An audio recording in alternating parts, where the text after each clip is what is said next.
todos nervosos, ansiosos. Mas vamos lá. Hoje a gente vai começar a construir as estruturas de dados. E aí a gente vai começar pela estrutura que a gente mais utilizou até agora, que é o vetor dinâmico. Então, vocês não vão utilizar nenhuma das funções prontas da biblioteca lá do Go. Por exemplo, não vão usar o len, não vão usar append, não vão usar nada. A gente vai construir essas ações, essas funções. Então, como vocês nunca criaram uma estrutura de dados, né, uma classe assim, a gente vou começar fazendo o básico que vocês precisam, para poder criar a classe, explicar como é que funcionam os construtores, explicar como é que funcionam os erros, e a partir daí vocês vão começar a construir. Hoje e amanhã vai ser mais vocês do que eu. Acho que hoje um pouquinho mais eu, porque é o start, né? Então, a atividade que a gente vai usar hoje é a atividade chamada do VetBuild. Está aqui, ó, lista sequencial dinâmica. Então, eu vou baixar ele aqui e eu vou precisar explicar como é que, aqui segue o modelo que a gente usa em PO, como é que vocês vão construir as estruturas. Então, número 1, nas atividades de descrição das estruturas, a gente vai ter aqui os testes. Estou gravando. Tá? Então, aqui vai ter uma orientação. O que é um vetor, para que é que ele serve, papapá. Sugiro que você leia. Isso daqui que vocês estão olhando, que se chama de testes, são os testes. Como é que esses testes funcionam? A gente vai manipular as estruturas no modelo persistente, como se fosse um loop. Ele mantém lá o loop, e aí dependendo da ação que é dada, do comando que é dado, a estrutura vai respondendo e ele vai mostrando. Então, por exemplo, nós criamos aqui esse cifrão, é um comando, isso aqui é uma resposta. Então, eu estou criando um vetor dinâmico com capacidade de 3 elementos. Se eu pedir para mostrar o status, ele não tem nenhum elemento, mas ele tem capacidade para 3. Se eu pedir para mostrar o vetor, vai mostrar aqui. Deixa eu mudar o tema.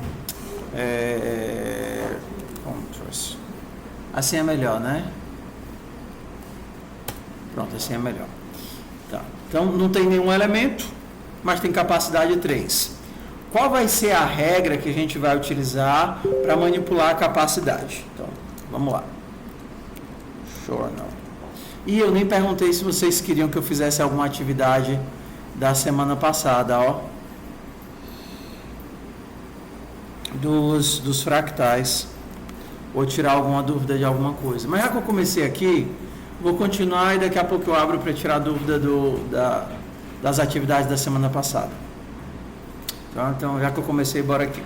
Então, como é que vai ser a nossa ideia? O nosso vetor, ele vai ter uma capacidade, a gente vai inicializar ele logo todo preenchido. Então, se eu criar um vetor de capacidade 3, significa que o meu dado interno é um vetor de capacidade 3, de tamanho 3. Então, a gente vai lá dar só o make um vetor de inteiros de tamanho 3, todo preenchido. A gente não vai usar a ideia aqui da capacidade, que a capacidade a gente vai gerenciar. Então, ok, tem 3 zeros aqui.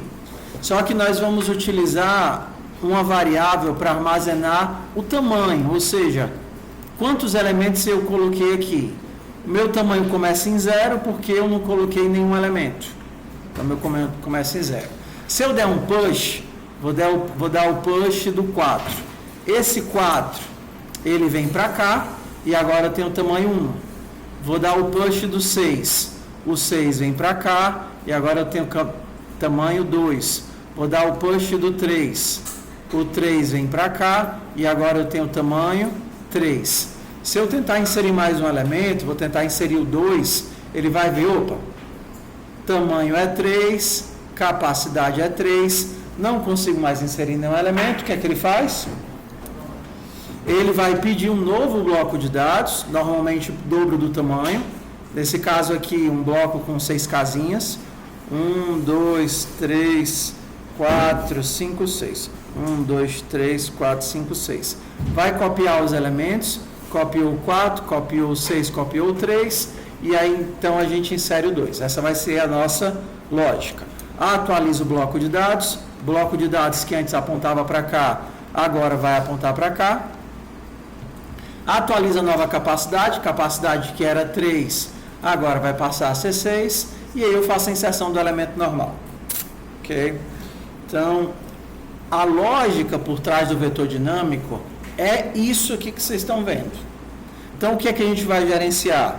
O tamanho quando a gente faz uma inserção, o tamanho quando a gente faz um pop back. Então, a gente vai ter o seguinte esquema. Número 1, na atividade de descrição, a gente tem os testes que descrevem o comportamento. O que é que o comportamento faz? Se você acompanhar, começando com 1 de capacidade, inserir o 3, eu vou ter 1 de tamanho, 1 de capacidade. Inserir o 4, agora eu tenho 2 de tamanho e 2 de capacidade. Por quê? Porque ele precisou dobrar. Se eu inserir o 5, tem 3 de tamanho e 4 de capacidade, porque a capacidade dobra toda vez que ele estoura. Quando eu inserir mais um elemento, ele vai, para 4 e 4, se eu inserir outro elemento, vai para 5 e 8. Então, os testes, eles servem para você entender o que é o esperado do comportamento da sua estrutura, seja em relação a funcionamento interno ou erros que ele tenha que disparar. Por exemplo, se eu tentar pegar um elemento que está fora do limite, de alguma forma ele vai ter que dizer que não posso fazer isso porque está fora do limite. Quando a gente for para a implementação, como é que funciona? Eu não vou dar nada da estrutura. Eu não vou dar esqueleto, eu não vou dar nada da estrutura. Eu vou dar a função main, que é quem mantém o programa no loop, pegando entradas e imprimindo saídas, mas eu vou dar para vocês o diagrama de classe. Tá? O que é que o diagrama de classe faz? Diz quais são os métodos e quais são os retornos. Então, pessoal que não fez PO, não viu isso em PO, vamos aqui para o diagrama, tá? Então, vocês começaram com uma classe, que seria o rascunho, que só tem a main, e a main tem esse loop infinito que fica processando as requisições. Aí você precisa criar a tua classe. O modelo do diagrama de classes, ele não é um modelo que se atrela a uma linguagem. O modelo de diagrama de classes é um modelo abstrato, genérico, para descrever quais são as funcionalidades e os relacionamentos entre as entidades. Tá? Então, por exemplo, aqui ele está dizendo que você tem um vetor, e o vetor tem data, tamanho e capacidade.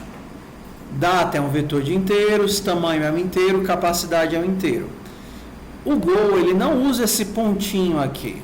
Se eu estivesse fazendo em Go, eu faria assim. Se eu estivesse fazendo em C, eu faria assim. Só que a linguagem aqui é uma linguagem própria para a descrição de diagramas, não para a linguagem. Então, assim, está mais ou menos, é um meio termo. Então, porque o TypeScript e o Python novo, eles já seguem esse modelo que já é meio a cara do diagrama, usar 2 pontos, tá? Aí, por exemplo, esse asterisco, ele só está colocado aqui para ajudar a entender que quando você criar um vetor, você precisa criar um ponteiro para vetor. Então, vai ter uma coisa meio misturado, tá certo? Um pouco de linguagem e um pouco de genérico, tá? Por exemplo, error é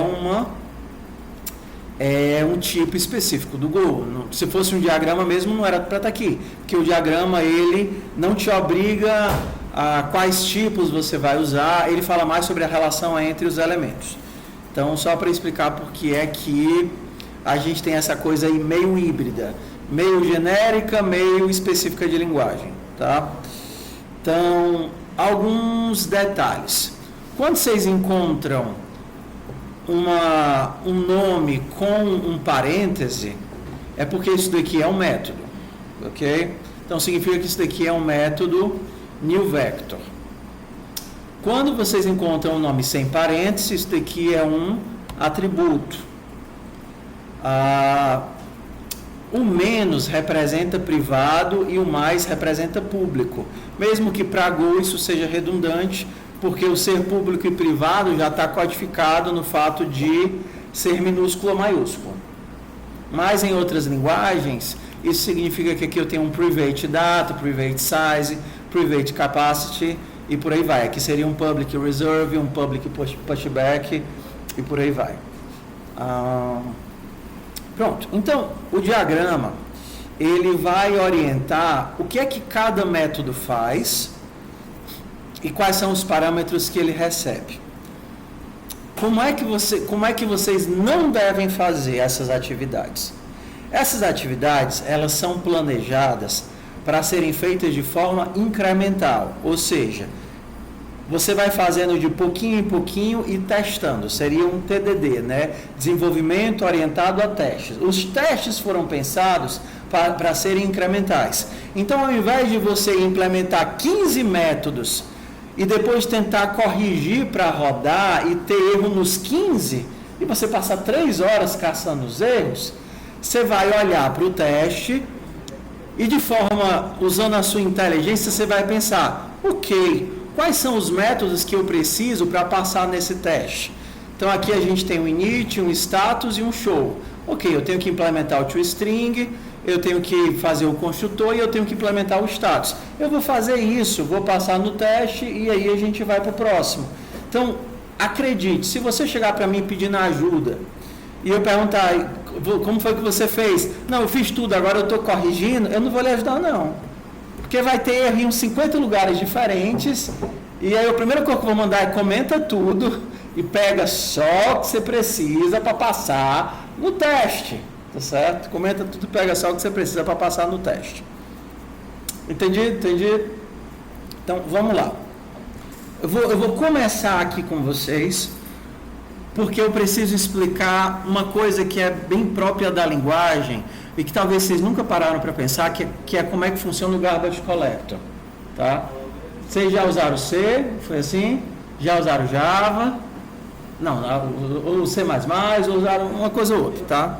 Então, vamos tentar entender aqui como é que funciona normalmente o Garbage Collector. Quando você está lá em C você faz assim, ó. Você tem uma função de um nome qualquer, aí você cria umas variáveis, né? Int x recebe 0, int y recebe 6.7, você vai ter aqui uma variável de parâmetro, int z. Em C você tem isso daqui. Onde é que estão armazenadas? Deixa eu tirar o Copilot aqui.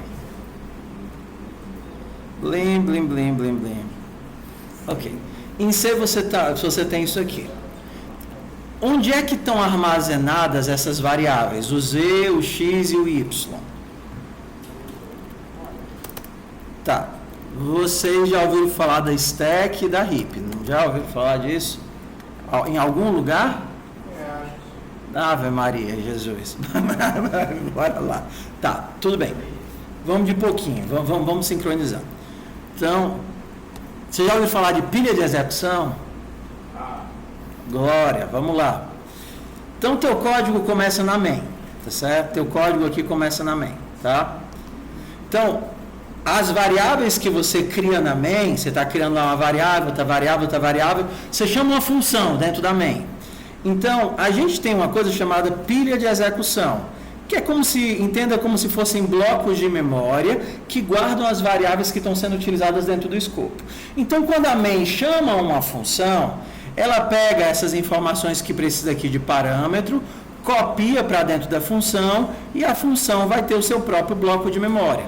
Então, está aqui copiada a informação. Essa função vai chamar outra função. Essa outra função vai ter seu próprio bloco de memória.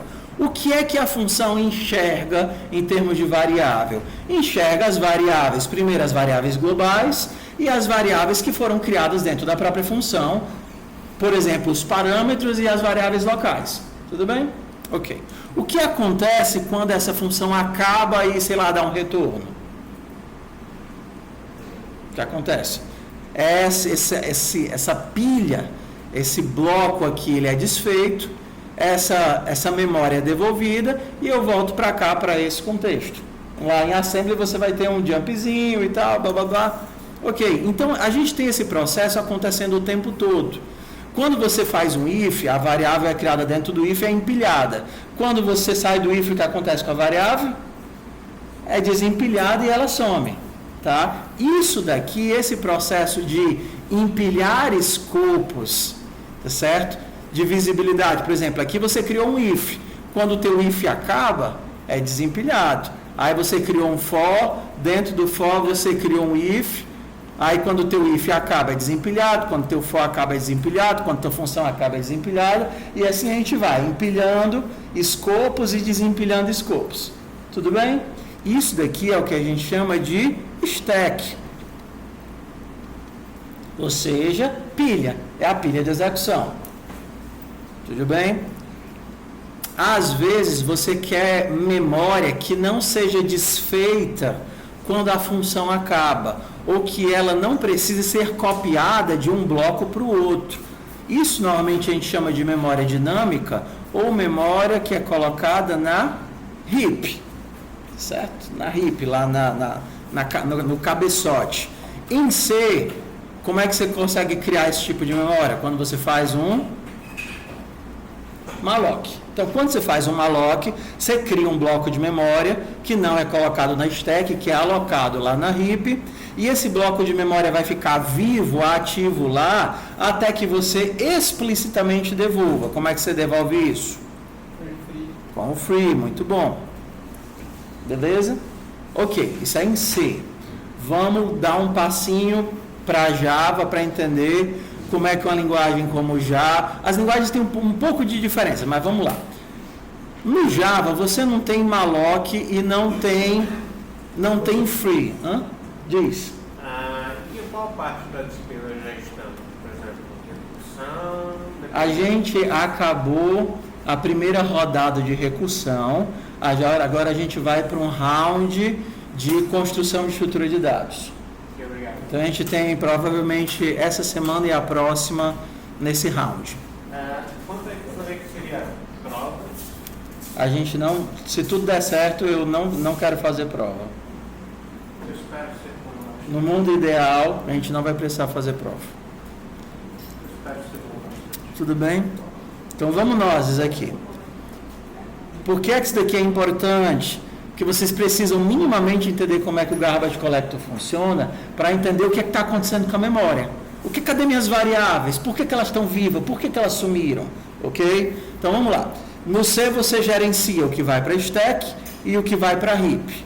Como é que eu faço isso em C? Stack é tudo que eu crio de escopo, todas as variáveis estáticas que eu crio, os blocos de memória, os vetores, e o heap é tudo que eu dei malloc. Estamos sincronizados até aqui? Ok, então bora lá. Quando você chega em Java, você não tem isso. Como é a lógica? Primitivos são criados no stack. Você tem lá um int, você tem lá um float, você tem lá um char.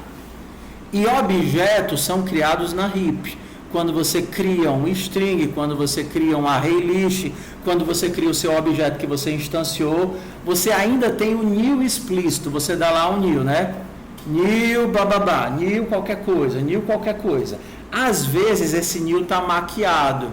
Quando você cria uma string, você não dá um new na string. Isso não é açúcar sintético. Açúcar sintético é adoçante.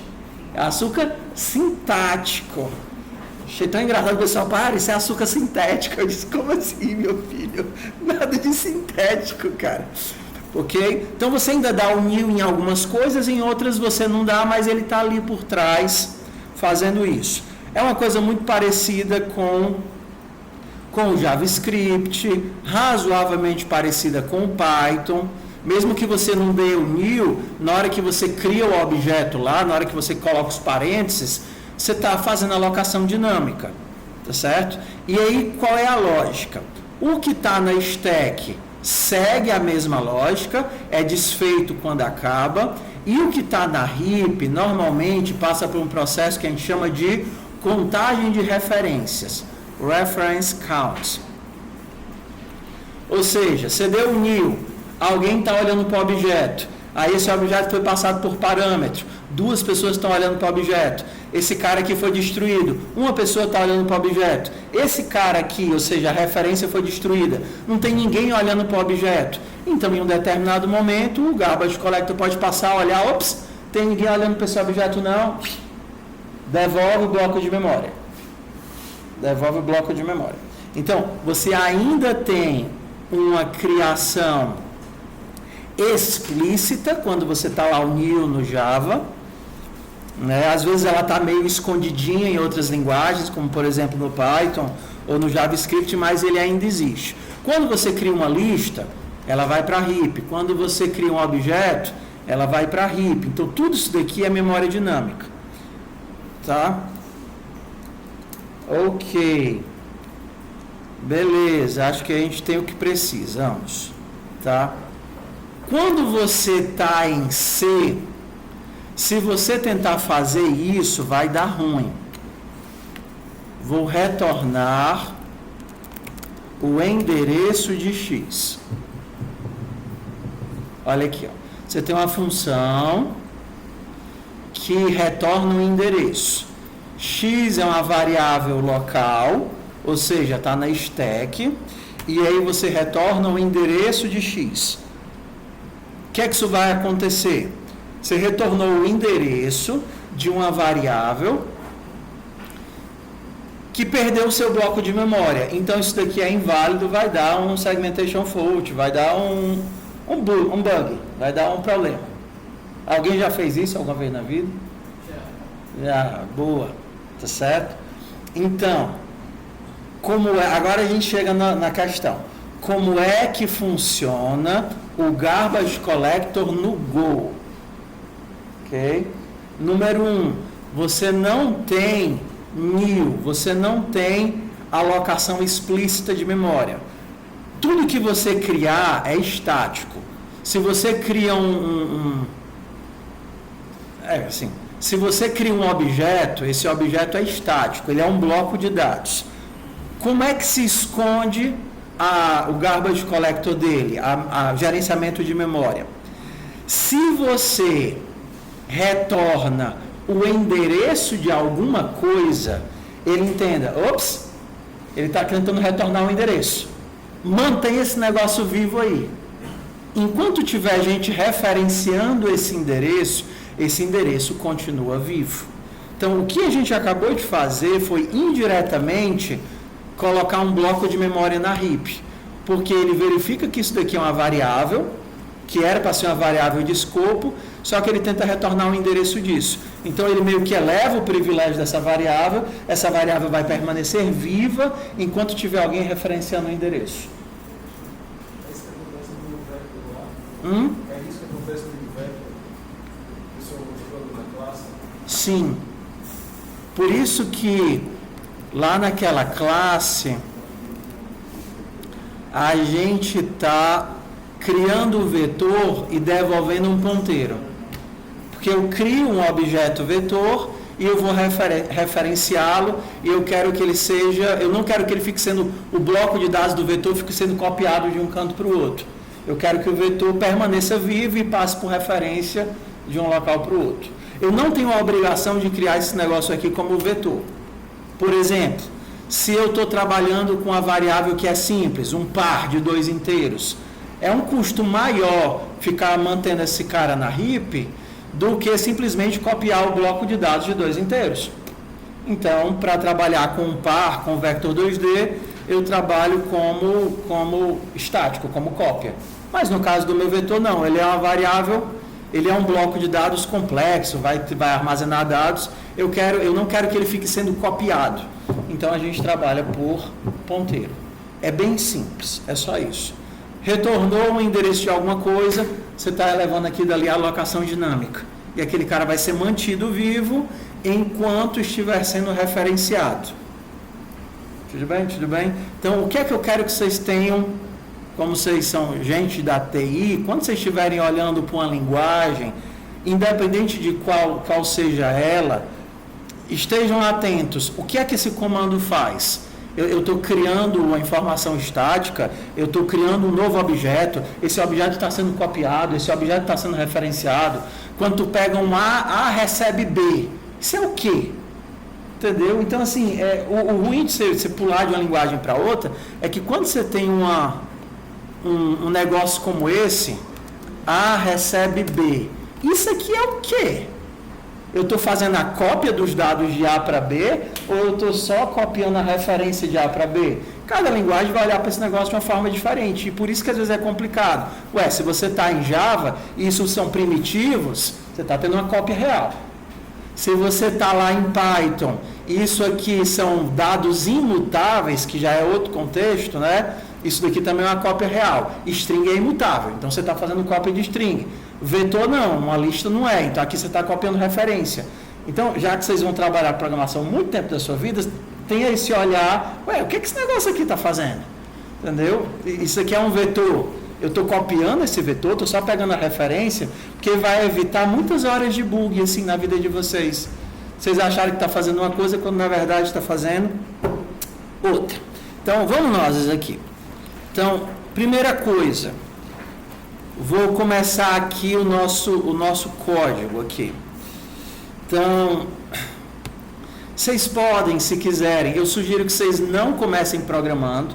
Assim que terminar esse pequeno pedaço, eu vou pegar o código, jogar no Notepad e aí vocês vão poder rodar e manipular. Então, gruda aqui, tá? Gruda aqui que eu dou desse código já para vocês. Então, vamos só tentar passar no primeiro e no segundo teste. E aí eu paro e deixo vocês tentarem refazer os métodos que eu fiz rodarem no computador de vocês. Então, bora aqui comigo. Primeira coisa que eu quero é fazer iniciar, status e mostrar.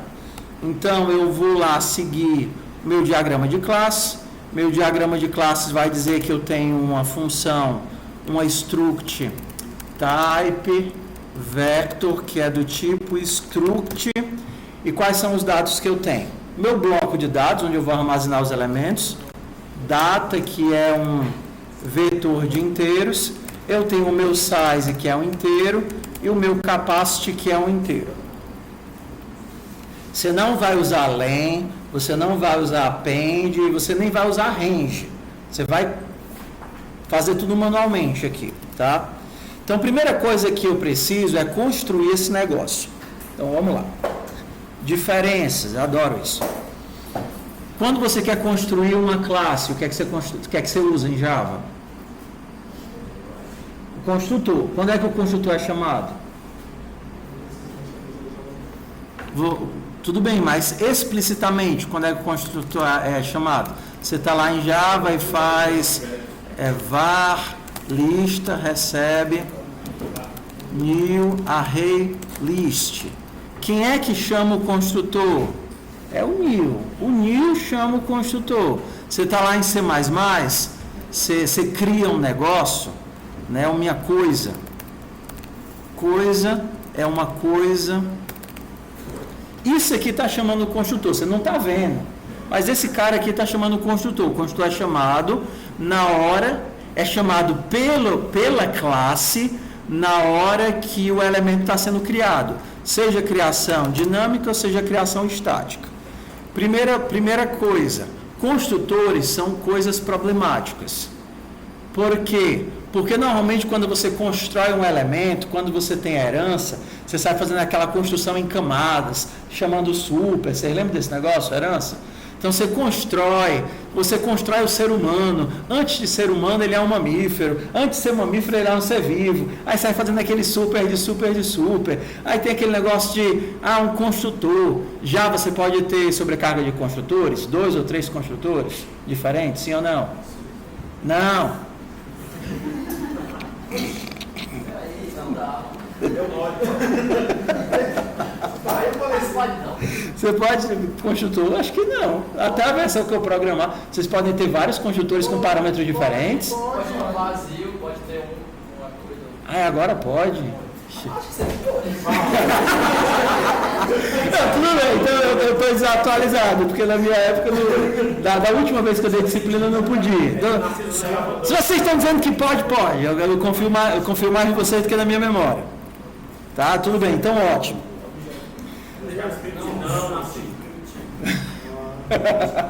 Bora lá. Diferença. Em Go, a gente tem uma relação muito fraca entre métodos e os dados que o método opera. Então, nesse caso, nem construtor existe em Go. Não existe construtor.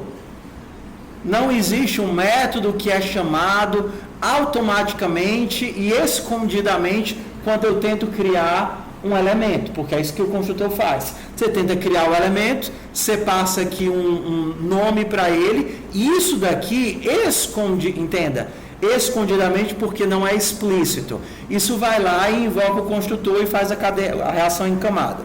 O que é que o Go faz? Ele diz, rapaz, você quer alguma forma de inicializar os teus dados? Cria um método, cria uma função. Isso não é nenhum método. Porque um método, ele é invocado assim, ó. Função vector, por exemplo, getSize. Eu retorno v.size. Então, getSize é uma função, só que como ela é invocada a partir do vetor, a gente acaba chamando ela de método. Tá vendo aqui, ó? Ela está vinculada ao vetor, ela é chamada a partir do vetor. Então, se eu tivesse um vetor,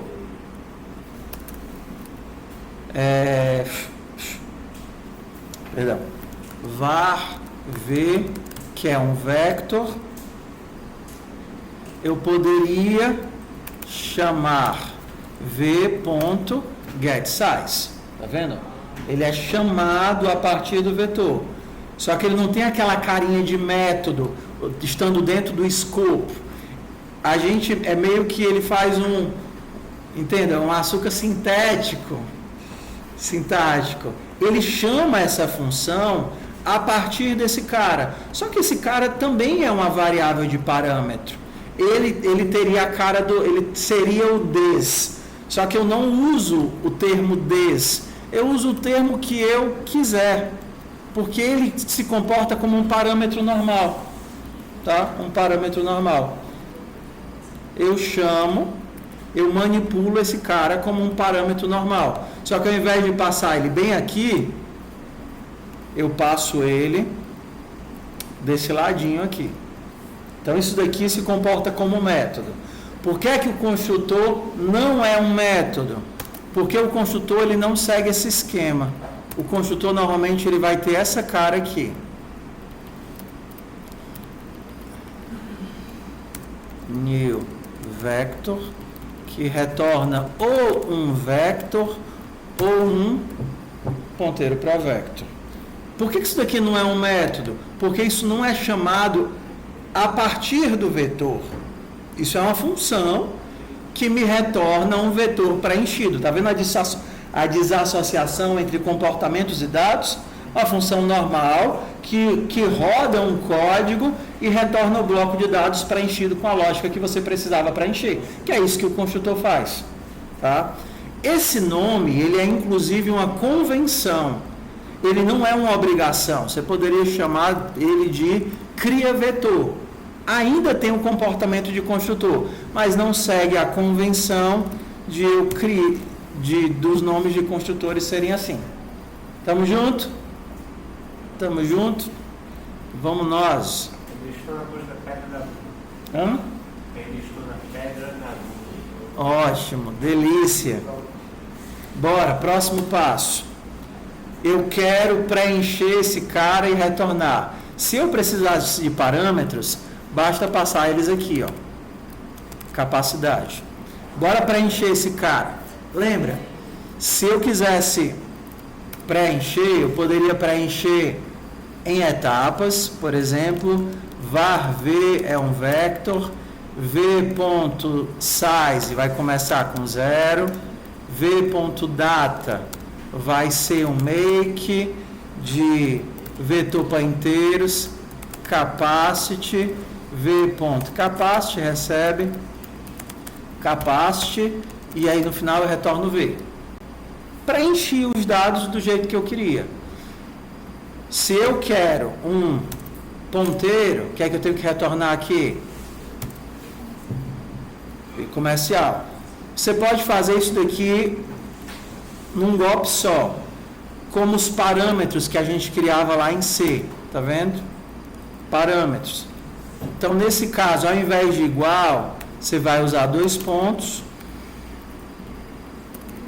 Você não precisa aqui do tipo.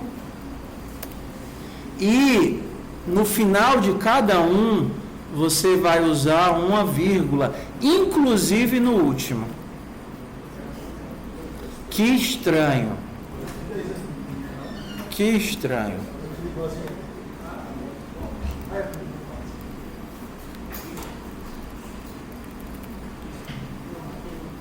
Que estranho.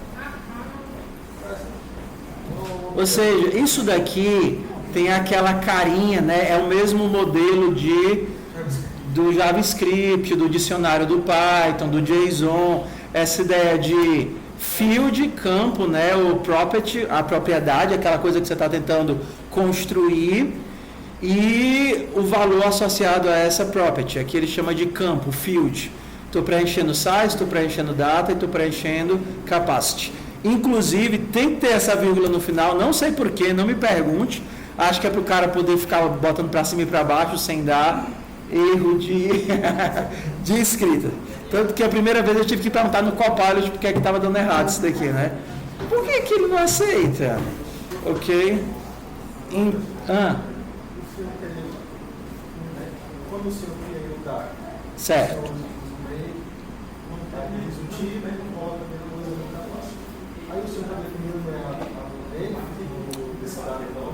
Não. Teria que ser os primeiros sites. Não. O porquê disso? Se eu fizesse assim, a biblioteca do Go que iria manipular, ele ia dar o append e aí ele ia ficar fazendo o negócio. Não é o append que vai ficar movendo os elementos, quem vai fazer sou eu. Então eu já quero o bloco todo acessível. Se eu fizesse assim, por exemplo, 0,5, e eu tentasse colocar um elemento na posição 0, ele já ia dar ruim. Ele ia dizer, não existe posição 0, você tem que dar o append para criar o bloco. Então eu quero que os elementos já estejam disponíveis, já estejam pré-preenchidos e acessíveis. É como se eu tivesse o vetor todo, mas eu vou esconder do usuário. Por isso que aqui eu já coloco de cara o capacity. Quem está fazendo a manipulação sou eu. Então, eu acho que eu consigo fazer isso daqui direto. Vector. Não. Acho que é assim mesmo. Espera aí. Vector. Eu consigo fazer assim. Retornar.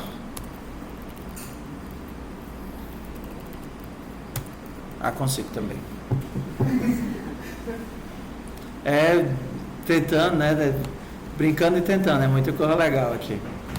Ok? Então, essa carinha aqui do construtor. Eu uso esse cara para inicializar o bloco, e o bloco tem esse modelo. E aí a gente pode ir fazendo aqui as nossas novas funções. Que é a função que eu preciso para o status? Vector. Função status, ela vai retornar fmt.s printf size 2 pontos, o size e capacity 2 pontos, a capacidade. v.size, v.capacity. O que é que eu estou errando? Ela retorna uma string. O que é que eu preciso do toString? O toString do Go, ele tem o nome de string só. Então aqui eu vou precisar de um laço para preencher minha saída. Saída vai começar como caixotinho para I começando em 0, I menor do que V.size, I mais. Eu não vou usar o range aqui. Saída mais fmt.s print de v.data na posição I. Não consigo me acostumar com isso. Return saída mais caixotinho. Aqui ele vai dizer que eu posso usar o range indo até v.size, é verdade. E em range v.size. Ou seja, vai de 0 ao size. Tá, aqui eu não vou usar o capacity, eu não vou andar o data inteiro, porque dentro do data só tem uma parte dele que tem os elementos. E aqui falta colocar os vírgula e espaço, né? Se I for diferente de 0, saída mais vírgula espaço. Ok, pronto. Então, vamos lá. Criei o nosso back-end. Criei o código que faz as contas. Se eu rodar esse cara, ainda não vai aparecer nada, porque a função main está fazendo invocação a esses caras e está tudo comentado. Então, eu preciso descomentar e ajustar. Então, se a gente olhar para cá, vamos ver aqui o que é que a função main faz. Cria uma linha, cria um scanner. Eu poderia fazer de outras formas, mas eu fiz assim. Esse scanner é tipo o scanner do Java, lembra do scanner do Java que ficava lendo as coisas? Pronto. Então o scanner aqui, ele lê a linha quando eu dou um comando de scan. Ele tenta carregar uma linha no buffer. E aqui ele está interpretando essa linha como um bloco de texto. Eu poderia interpretar como um bloco de texto, como um bloco de bytes, como outras coisas. Então, aqui ele entra no loop, ó. Colocar o cifrão, imprimir a linha lida, quebrar a linha em pedacinhos, né? Como se fosse o split lá do Java. E aí ele verifica o que foi que a pessoa pediu. Então, a primeira coisa que eu vou criar é o vetor para ser manipulado. O nome da minha função é newVector? Então tudo bem. Próxima parte, o init. O que é que o init faz? Verifica qual foi o parâmetro, dá um Ctrl S para ele importar a biblioteca. Verifica qual foi o parâmetro do init, init 5, init 6, e aí cria um vector, atualiza o objeto vector com esse negócio. Eu preciso do push? Não preciso. Preciso do show? Sim, eu preciso. Imprime o vetor? Preciso do status? Sim, eu preciso. Então, bora rodar esse negócio. O que é que está errado? Não é para ter o espaço no size. Então, bora lá no... O size não tem esse espaço aqui. Ok, passou nos testes 1 e 3, né? Às vezes eu acho tão ruim eles ficarem indo para o final, mas se eles ficassem no começo, eu ia ter que ficar pulando só entre os que deram errado. Vocês têm alguma dica para resolver isso?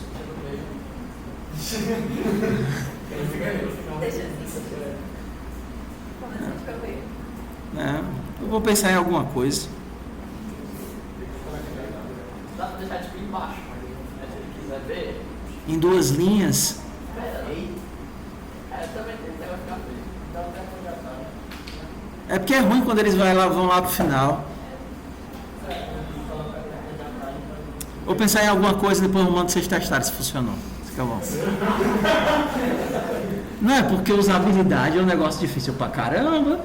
Tem muito software bom que a usabilidade é ruim, por isso ninguém usa. E muito software ruim que a usabilidade é boa.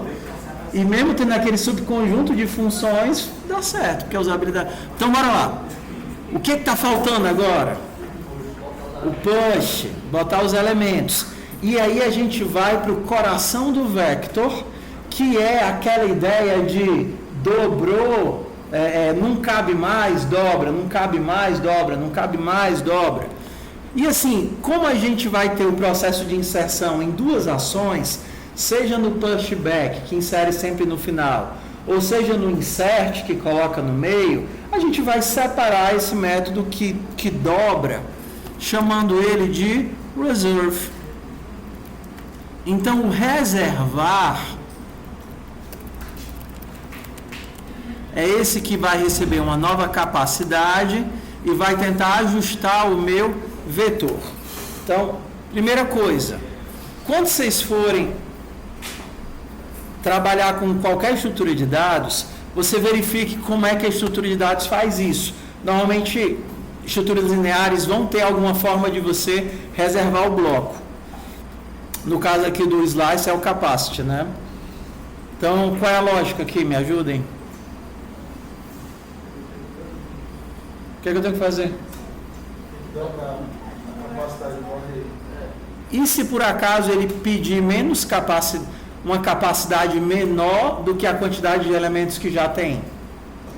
Se tem 50 elementos, ele pede para, entenda, redimensionar a capacidade para 20. Tinha 50, ele pede para redimensionar para 20. Não consegue não acessar a referência. Mas tudo bem, o que vocês acham que devia acontecer?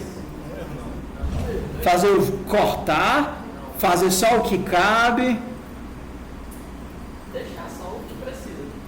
fazer o shrink. Tem 25. Fica tamanho 25. Se eu pedir para redimensionar para 10, Tamanho 10. pois é, não tem resposta a isso. Cada linguagem implementa de um jeito. Alguns vão cortar e descartar, outros vão colocar só no limite, outros nem executam. Então dobra de qualquer forma. Não, porque aqui eu estou pedindo o tanto de capacidade que eu quero. O que eu estou dizendo é que isso daqui tem um comportamento diverso, então vocês têm que ver como é que ele faz. Vamos fazer o nosso assim. Se a nova capacidade não couber nem o que tem, eu nem faço. Pode ser? Então, como é que seria o meu teste? Se o que? Se a nova capacidade for o quê? Como é que eu sei a quantidade de elementos que tem no meu vetor? v.size. Se for menor do que o tamanho atual, então nem faço nada, só vazo. Ok? Agora, supondo que a nova capacidade é maior ou igual, eu sei que os elementos vão caber. Então, quais são os passos aqui? Criar um novo bloco, make de vetor de ints capacity, próximo passo. Copiar os elementos do contenedor para esse outro. For i em range de v.size, que é a quantidade de elementos que tem, né? Novo na posição i, recebe, v.data na posição i, copiei tudo, e agora? Retorna? Não tem como reclamar. A capacidade vai ficar. Ok, a nova capacidade muda, v.capacity recebe capacity, falta uma coisa ainda.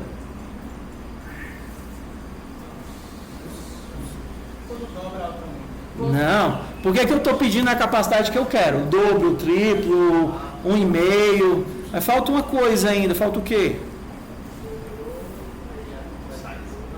Não, o size eu não mudo. Perfeito, eu tenho que atualizar a referência. O meu vetor ainda continua apontando para o bloco antigo, sim ou não? Sim, então o que que falta? v.data recebe novo. Ok? Copiou o dado, alterou a referência do data, e aí pronto, o meu reserve está pronto. Se eu precisar de mais bloco, mais memória, moleza, mais memória. Tá? Então, vamos... Ok, bora lá. Bora fazer o pushback. Pushback. Function v vector pushback value.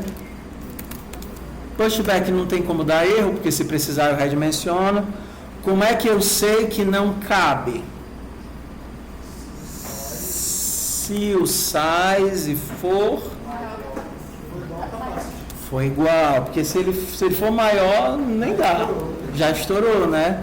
Se o size é 4 e a capacidade é 4, significa que eu não posso botar mais ninguém. Então, mais. v.capacity. Ok, como é que eu dobro? v.reserve de v.capacity. Quem é que consegue achar o erro escondido aqui? Ok. 2 vezes capacity.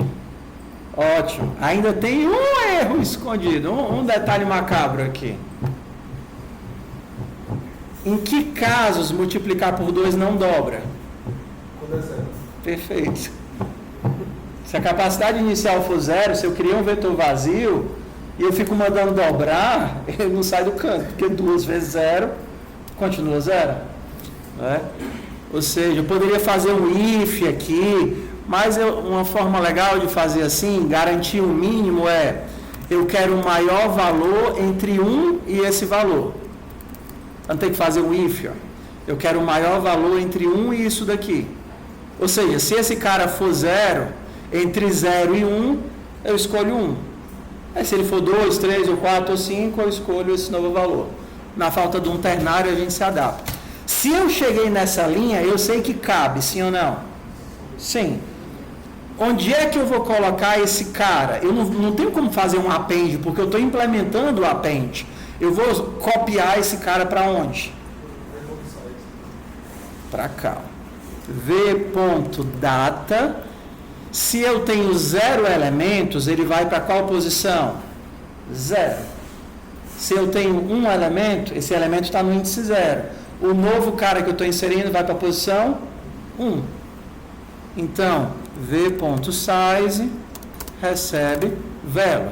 Como é que eu informo para o vetor que o tamanho aumentou? v.size mais 1. E o meu pushback está pronto. O que seria um popback? Tirar do final. É só diminuir o size. Não tem o que fazer, eu não tenho que apagar aquele cara. Ele se torna lixo na hora que eu diminuo o size, porque o size é até onde eu estou enxergando que aquele cara existe. Tudo bem?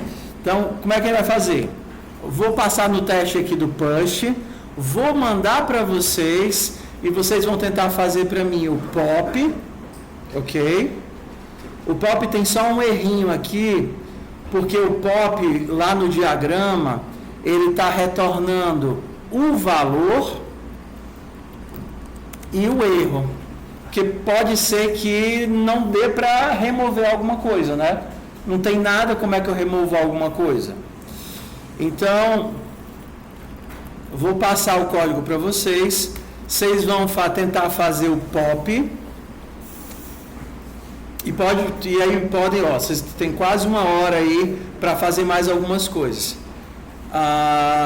Sugiro que vocês comecem tentando refazer as coisas que eu fiz, até para se acostumar com a sintaxe. Tenta fazer uma função, comenta ela lá, tenta reescrever, e aí depois você parte para o pop e para os outros. Só que vocês não viram exceções, né?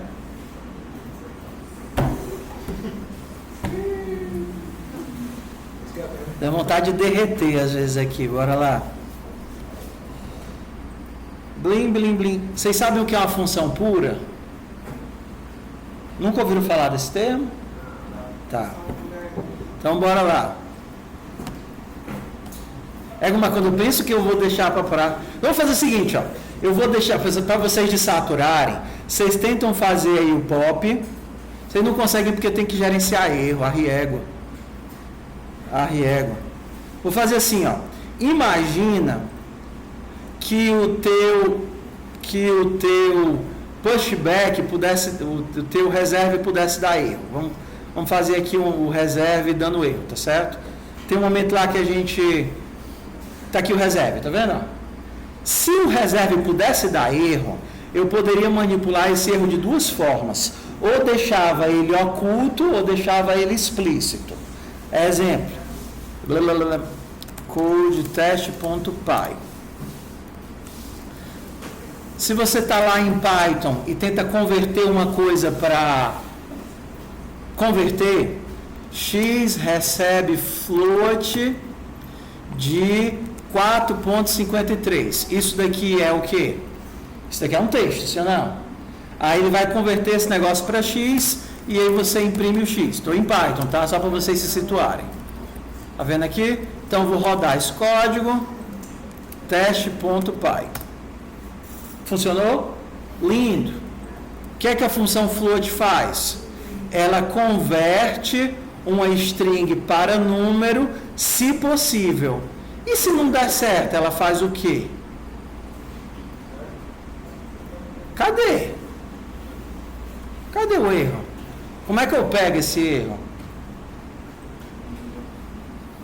Aí tenta fazer, se você fizer, ó, 2 pontos.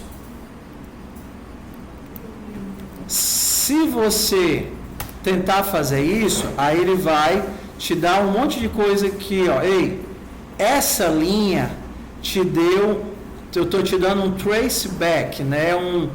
Um tracejado de volta, um caminho de volta. Você tem um negócio chamado um value error, que não foi possível converter para float. Vocês já tiveram isso em Java um zilhão de vezes.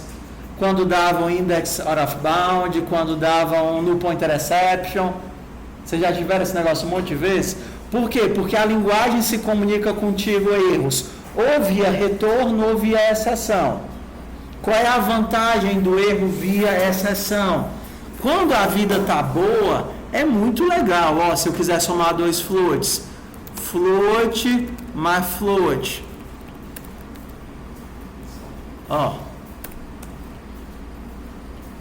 É muito limpinho isso daqui, né? Posso somar elementos e supondo que isso daqui funcione, ele vai somar e eu não preciso de nenhum tratamento extra. Comportamento via exceção, ele dá essa limpeza visual que eu não preciso ficar tratando explicitamente. Qual é o problema? O problema é que quando o negócio dá errado e eu não fiz, e eu não sei que esse negócio aqui vai dar errado, ou não estou atento, sequer às vezes a função ele me avisa que dentro daquela camada eu tenho uma exceção. Eu preciso tratar isso daqui. Como é que a gente trata isso daqui? Try catch. Try. Você faz um try que diz, olha, se isso daqui der errado, aqui o try catch é um try except, tá certo? Diz, ó, se eu tiver um value error, você faz isso. Vamos transformar isso daqui em retorno para a função. Vou criar a minha função aqui, toFloat, que recebe um valor que é uma string e retorna um float ou um erro. Ó. Um float. Talvez eu consiga converter, talvez não. Então eu vou fazer aqui, estou convertendo esse negócio aqui para um modelo de erro. Eu vou tentar retornar. Vou tentar retornar o float desse breguesso. Se eu conseguir, eu devolvo true. Se eu não conseguir, eu devolvo 0 e falso. Isso é o que o Go faz. Tá vendo? Ele faz isso sempre explícito. Ele sempre que pode dar algo errado, ele avisa, seja por um booleano ou seja por erro. Então, isso daqui transforma as funções em o que a gente chama de programação funcional, uma função pura. O que é uma função pura? A comunicação da função com o mundo exterior só se faz através de parâmetros e retorno. Toda a comunicação dela com o mundo exterior só se faz através de parâmetros e retorno. Os parâmetros obrigatoriamente são imutáveis, ou seja, eu não vou estar alterando o parâmetro que está ali. Então é uma semipura no caso, né? Mas, por exemplo, eu não vou estar dando scan dentro da função, eu não vou estar dando print dentro da função, eu não vou estar acessando variáveis globais. Imagina que a função ela recebe um bloco de dados, altera alguma coisa e retorna a alteração. Ok? Então a função pura, completamente pura é essa. Nem sequer altera o bloco original. Ela simplesmente faz uma alteração e devolve essa informação. Isso é uma função pura. As nossas não vão ser 100% puras porque a gente está alterando um objeto, mas aí paciência, tá? Ok? Então vamos lá, como é que a gente faz isso daqui em Go, já que a gente entendeu o contexto? A gente pode retornar um erro. Então esse erro, ele teria essa carinha aqui, ó. Eu vou retornar fmt. Como é? E aí eu posso dar uma mensagem qualquer, por exemplo, capacidade insuficiente. Ok. Se agora obrigatoriamente eu retorno um erro, se deu certo, o que é que eu retorno para dizer que não teve erro? Nulo. Então não teve erro. Ó, pode dar erro. Se deu erro, eu aviso que deu erro e já dou uma mensagem de erro. Se não, eu aviso que não deu erro. Então, por exemplo, aqui o meu capacity, eu poderia fazer assim, ó. Mas como eu sei que eu estou sempre pedindo para mais, eu poderia simplesmente ignorar esse erro aqui. Estou sempre pedindo para mais, tá? Então é isso que vocês vão ter que fazer lá no popback, porque quando vocês tentarem remover o cara, qual é o erro que pode dar? Não tem ninguém? E aí se não tem ninguém, você não remove e dispara um erro dizendo, ei, não tem ninguém, não consigo remover, e aí você imprime esse erro lá embaixo. Tudo bem? Estou mandando esse código para vocês, rodem, e aí tentem refazer um exercício ou outro.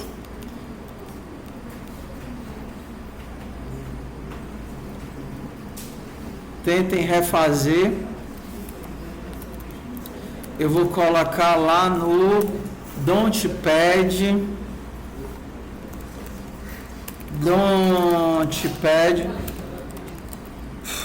Cadê o Júlio? O Júlio está aqui, veio hoje? Ó, vai ser no Don't.pad Minecraft. Errou o jogo. Minecraft.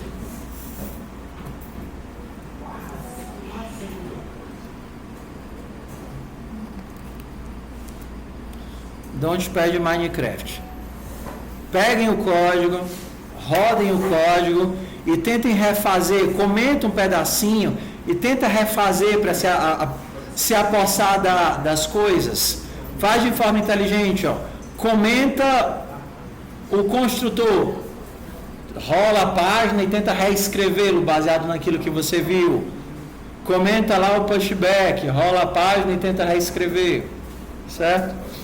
Vocês se acostumarem com a sintaxe?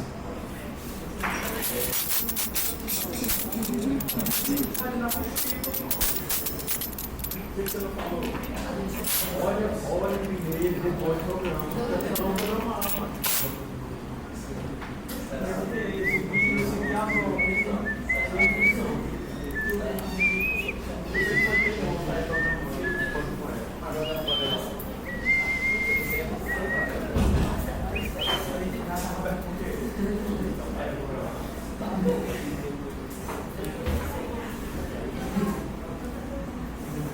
Ai, papai, tô cansado, vou pegar água pra mim.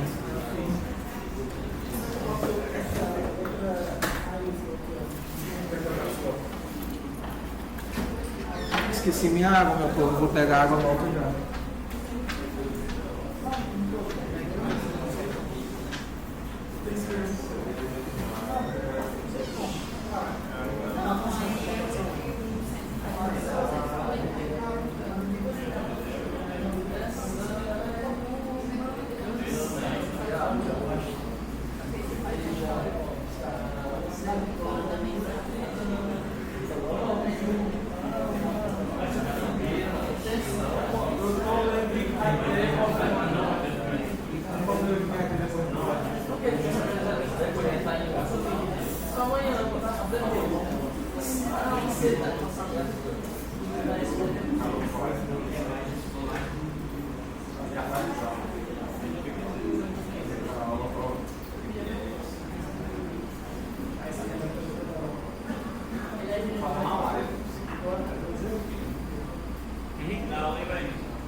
Isso aqui foi o quê? Isso aqui foi uma daqui de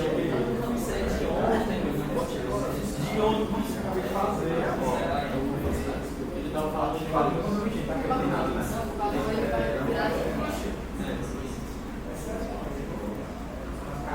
Isso mesmo porque. Aí não sei. Será que é pessoa?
Aí precisa agora também ele pegar além do tamanho.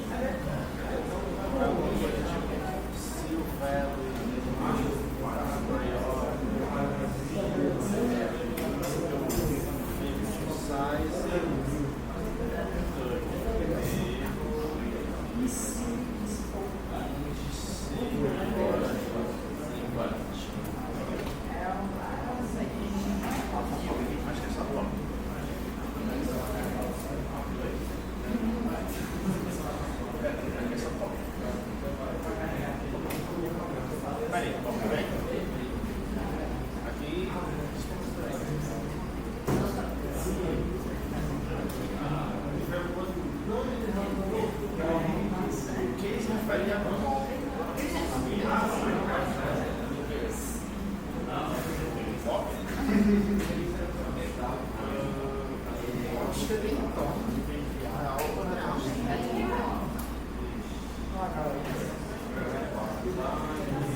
Aqui ele vai retornar o tamanho. Quando esse seu índice de reserva, você vai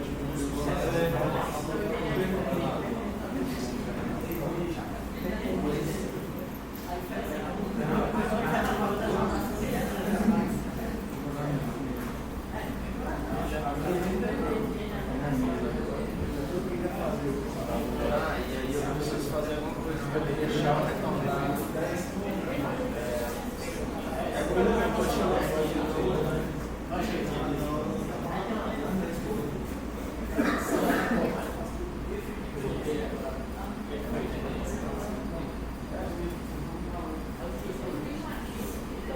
Eu acho que a lógica é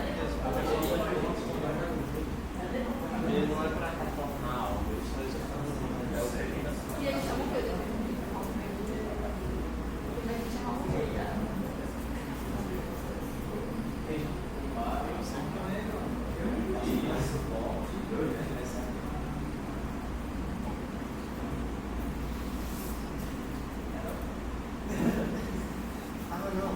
retorna livre. Se ele pode dar esse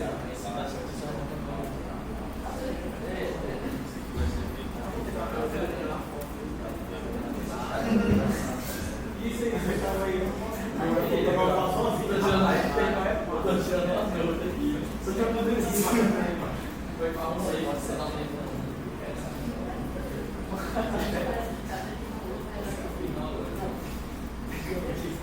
Pô, a gente vai estar olhando uma sozinho, mano. É massa, mano. Fica aqui, é o do pai. Trocou o cara.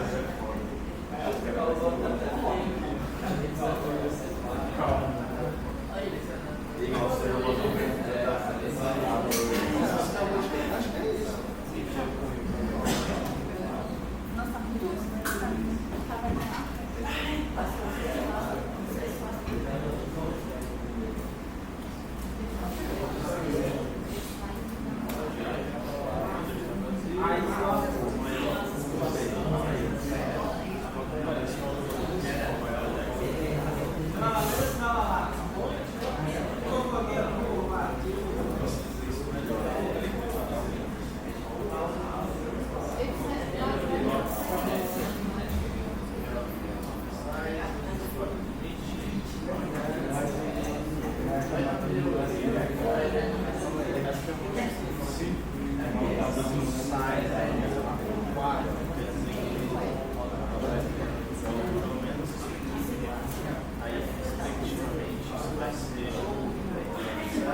Nossa, eu tava fazendo essa atividade de lote de produção, aí eu botava pra rodar, quando eu tava, ué, o que tá acontecendo? Aí o Leandro falou, você ficou quase sua memória esgotou, a gente instalou o programa pra ele acontecer. Aí eu tava, acho que tava no a memória esgotou.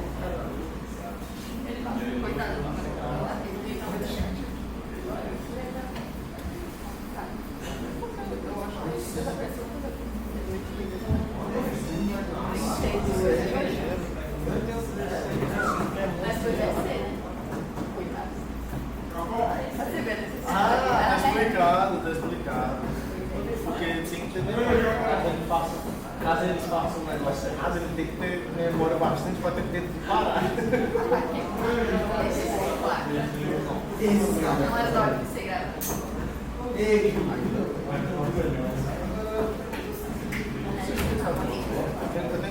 isso. Aquelas coisas.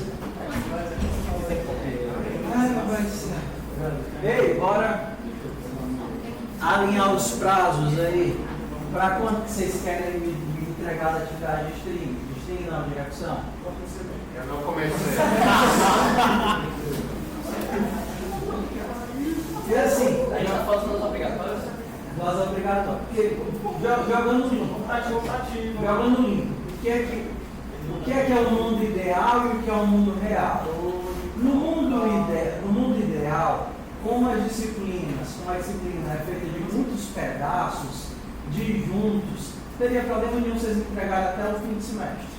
O que é o mundo real? Como toda semana tem atividade, vai chegar num nível de acúmulo de volume de trabalho intragável. Eu nem comecei direito. Intragável. Então, assim, o problema é o emocional. Se você tirar ali 3 horas por semana, o negócio vai de boa. Talvez não, alguns, dependendo do background, outras atividades de tratamento fractais, que levam 10 horas, o cara não conseguiu fazer o Cristo, 10 horas depois. Mas por isso que você tem que ser inteligente, tem várias atividades, tem outras mais fáceis, outras mais difíceis. Mas que tem as opcionais, eu não quero fazer fractais, não faz. Tem um monte de outra lá. Entenda, as recomendadas são recomendadas, não são obrigatórias. Tem outras lá de sugerida. Se você vê o que bateu já os 100% na métrica lá, você pode fazer, é só se for por diversão. Então, assim, como é que a gente faz em relação à prática? O que é que vocês sugerem aí? Porque essa semana já tem a atividade do bloco da semana, que é a atividade de construção. E aí você vai estar programando 2 coisas de temas distintos. A gente só volta para a recursão daqui a 2 semanas que a gente vai fazer listas recursivas, vão ser as nossas estruturas de dados recursivas. Essa semana são essas 5 atividades do vetor. Não. Sim e não. Vai ser o que essa semana? Vai ser pelo menos mais uma dessas daí. A que vocês estão fazendo agora, mas a que vocês estão fazendo agora é mais um processo de repetição. Porque se vocês olharem os outros exercícios, o set é 3 linhas, o get é 3 linhas. O que é difícil que tem ali ainda para fazer? Só o insert e o remove, porque o sort vocês já fizeram no estressados. Então, se você entendeu como é que funciona a arrumação, é só aplicar. O insert e o remove é aquela. Todas as atividades elas são conectadas. Vocês lembram que no começo tinha a atividade lá da cobrinha? Que vocês tinham que copiar, insert e remove é a mesma coisa. Que assim, ó, agora aqui. Deixa eu só dar o guia para vocês conseguirem fazer o resto de casa.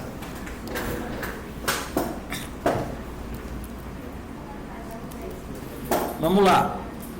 Tem uma das funções que é a função para inserir. Vamos lá. Na função de inserir, você tem o vetor e você quer inserir um elemento aqui no meio do vetor. Qual é a sequência de lógica que vocês conseguem entender? Qual é a primeira coisa que eu tenho que testar? Quero inserir no meio do vetor. O que é que eu tenho que fazer? Primeira coisa. Se cabe, né? Se não cabe, você chama o reserve que você já fez, já está pronto. Aí ele aumenta. Ok, cabe. Qual é o próximo passo? Empurrar os elementos para frente. Foca aqui, senão vocês não fazem. Vão passar 2, 3 horas debugando o erro infinito. Como é que eu crio um buraco bem aqui? Copio esse cara para cá, e depois esse cara para cá, e depois esse cara para cá, até chegar no final, tá correto? Não. Por que está errado? Olha para cá, olha para o desenho. Não, você já aumentou no reserve. Só que o que acontece se você copiar esse cara para cá, e depois para cá, e depois para cá, e depois para cá, para cá, para cá, para cá, até chegar no final? Vai ficar todo mundo igual. Olha a tua sequência, você tem os 5 bem aqui. Aí você copiou esse cara para cá. Quem é que está aqui agora? Aí você copiou para cá. Quem é que está aqui agora? Aí copiou para cá, chegou bem aqui. Copiou os 5 para todo mundo. Era isso que você queria fazer? Não. Então, quando você vai inserir, como é que você vai fazer essa inserção? Não. Não. É só começar Começa de trás para frente. Copia esse cara para cá, para o espaço vazio. Aí depois copia esse para cá, que agora está vazio. E depois esse para cá. E depois esse para cá. Esse para cá. Esse para cá. E aí você vai ter o espaço para inserir o teu elemento. Aí você atribui. Pensa, ó, se você quer deslocar todo mundo, você tem que deslocar começando do final. Porque aí você não sobrescreve ninguém. quero botar todo mundo para a direita. Então você vai para o final da fila e diz, ei, cabinha que está no fim da fila, dá um passo para frente. Aí ele dá um passo para frente, cria um buraco. O cara que está atrás dele dá um passo para frente, que cria um buraco. O cara que está atrás dele cria um passo para frente. E assim você vai voltando o buraco até o canto que você quer. E aí você insere seu elemento. Tudo bem? Acabamos de poupar 2 horas de debug. Bora. Assim é que você faz a cabeça da cobra, é desse jeito. Bora pro próximo. Agora eu quero remover o cara que está aqui. Como é que eu removo esse cara que está aqui? Remover. Quero me desfazer dessa posição.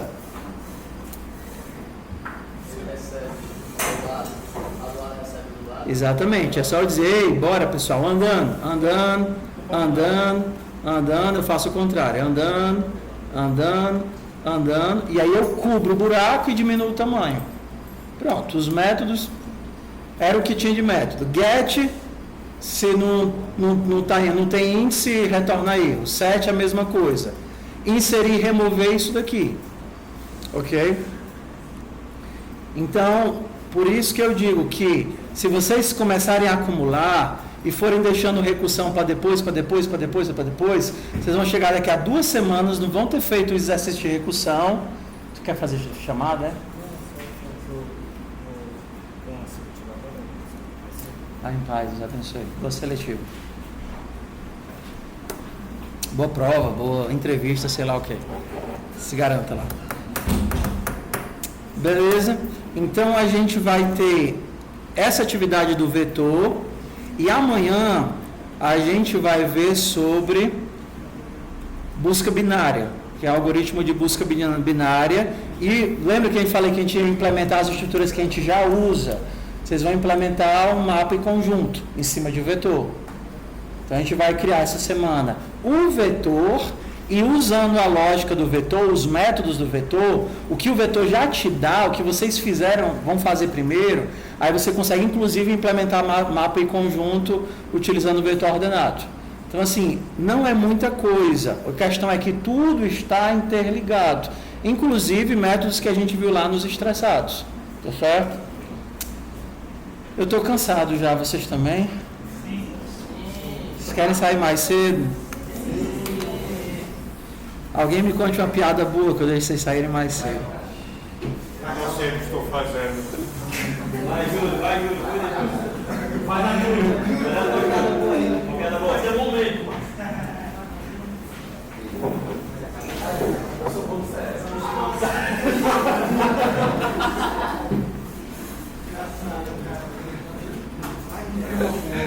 Ai. Do Jacó e do Júlio.